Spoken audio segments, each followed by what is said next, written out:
बड़ी खबर, क्योंकि मंत्री पार्थ चटर्जी को ईडी ने गिरफ्तार कर लिया है। कोलकाता में 26 घंटे की पूछताछ के बाद आखिरकार ईडी ने, एनफोर्समेंट डायरेक्टोरेट ने पार्थ चटर्जी को गिरफ्तार कर लिया है और उसको अस्पताल लेकर उनको जाया जा रहा है, जहां मेडिकल होगा उनका। ममता बनर्जी के करीबी मंत्री हैं पार्थ चटर्जी, इनको ईडी ने गिरफ्तार कर लिया है और उनके करीबी अर्पिता से भी पूछताछ चल रही है, जहां जांच लगातार जारी है। और मुनीश पांडे भी हमारे साथ जुड़ चुके हैं, हमारे सहयोगी ईडी दफ्तर से।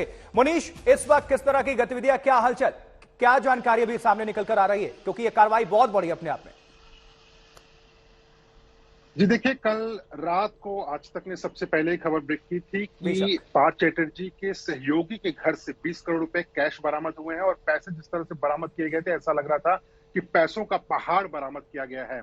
अब इस पूरे मामले की जांच जो ईडी ने शुरू की थी, वो हाईकोर्ट के आदेश के बाद में शुरू की थी। टीएमसी के जो मंत्री वो लगातार कह रहे थे कि ऐसा कोई घोटाला कभी हुआ ही नहीं है पश्चिम बंगाल में, लेकिन जब ईडी ने जांच शुरू की तो पता चला कि उस वक्त के जो तत्कालीन मिनिस्टर ऑफ इंचार्ज थे शिक्षा विभाग के, पार्थ चैटर्जी, उनका इस मामले से लेना देना था और एसएससी घोटाले में उनकी जांच हो रही थी।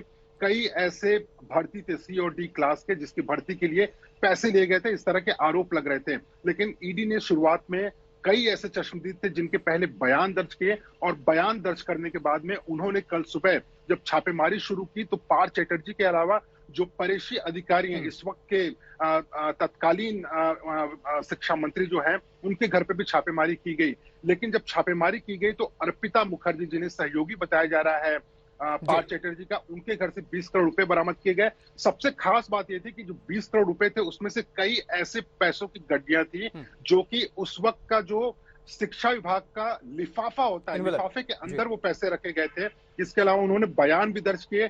क्या अर्पिता मुखर्जी ने बयान में पार्थ चैटर्जी का नाम लिया, ये अभी तक साफ नहीं हो पाया, लेकिन ईडी का ये जरूर कहना है कि ना सिर्फ उनके पास में कई बयान है जिन्होंने साफ तौर पे पार्थ चैटर्जी का नाम लिया हुआ है, बट इसके अलावा उनके पास में कई ऐसे दस्तावेज भी मिले हैं छापेमारी के दौरान, जिससे कि साफ तौर पे पार्थ चैटर्जी का रोल समझ में आता है। जब पार्थ चैटर्जी से पूछताछ की जा रही थी तो वो सहयोग नहीं कर रहे थे और इसी के आधार पर ईडी ने पार्थ चैटर्जी को गिरफ्तार किया है। ईडी का यह भी कहना है कि हो सकता है कि अगले कुछ घंटों में कुछ और बड़ी गिरफ्तारियां इस मामले में देखने को मिलेंगी।